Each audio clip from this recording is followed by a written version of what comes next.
Revelation 7, the statement in 14. The question is in 13. One of the elders answered and said to me, "These who are clothed in the white robes, who are they and where have they come from?" I said to him, "My Lord, you know." In other words, you tell me. John says to the angel here, "You tell me." And the answer is very clear in verse 14 of chapter 7.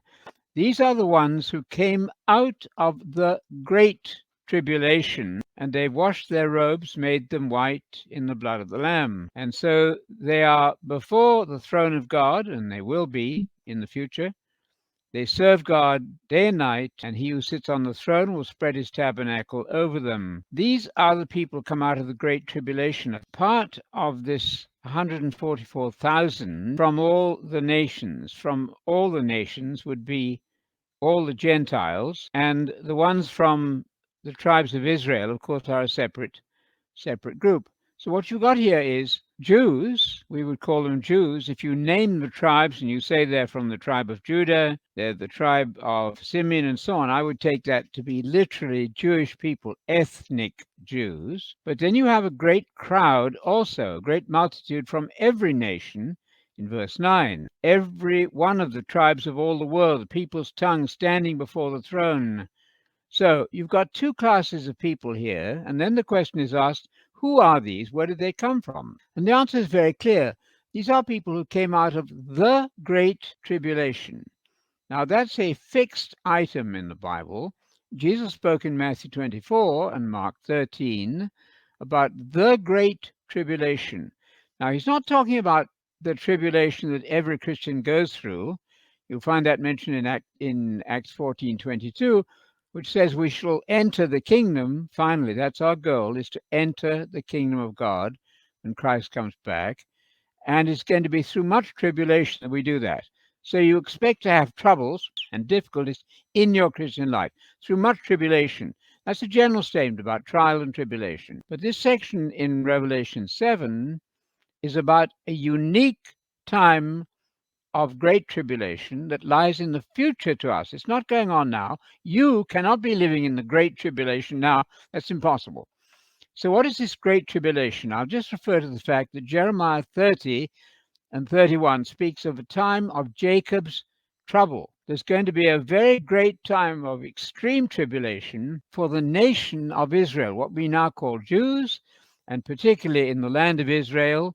There's a great time of great trouble coming, and that time is unparalleled in history. You can only have one great tribulation. You can't repeat that because it's a time that is unparalleled in history.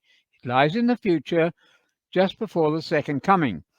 And Jesus referred to that in Matthew 24:29 by saying immediately after that future great tribulation, the sun will be darkened, there'll be cosmic signs, and then they'll see Christ coming back.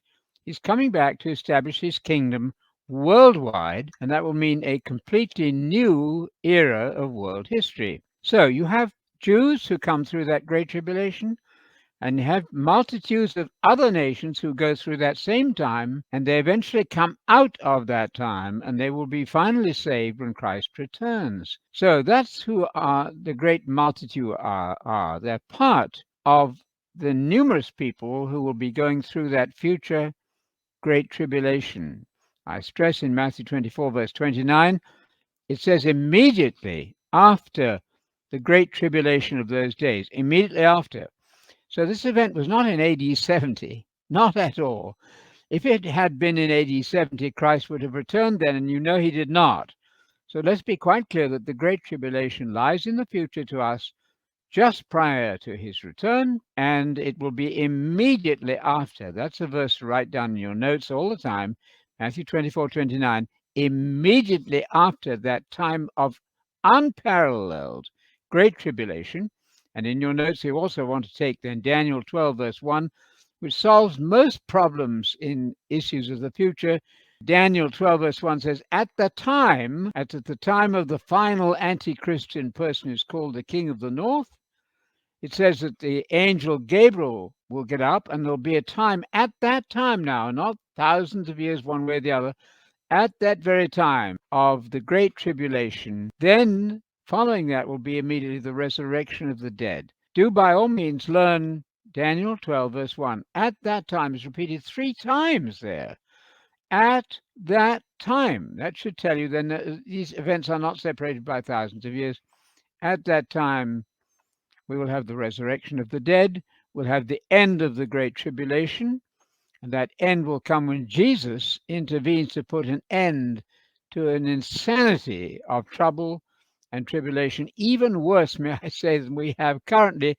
So come out from that world system, and then perhaps you will not be needing to go through the Great Tribulation, because if you have been tried and tested enough before and you've been proven right and strong, then you won't go through the great future tribulation. But if you're needing to be tested, if necessary, to the point of death, then your lot will be to go through that great tribulation, either as a Jew of the 12 tribes or as a great multitude of Gentiles.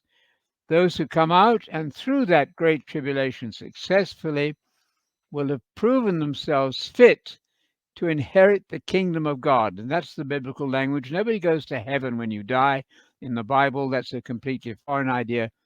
Your goal and destiny as a Christian is to inherit the kingdom of God, the kingdom of David, in fact, restored at the end of this age.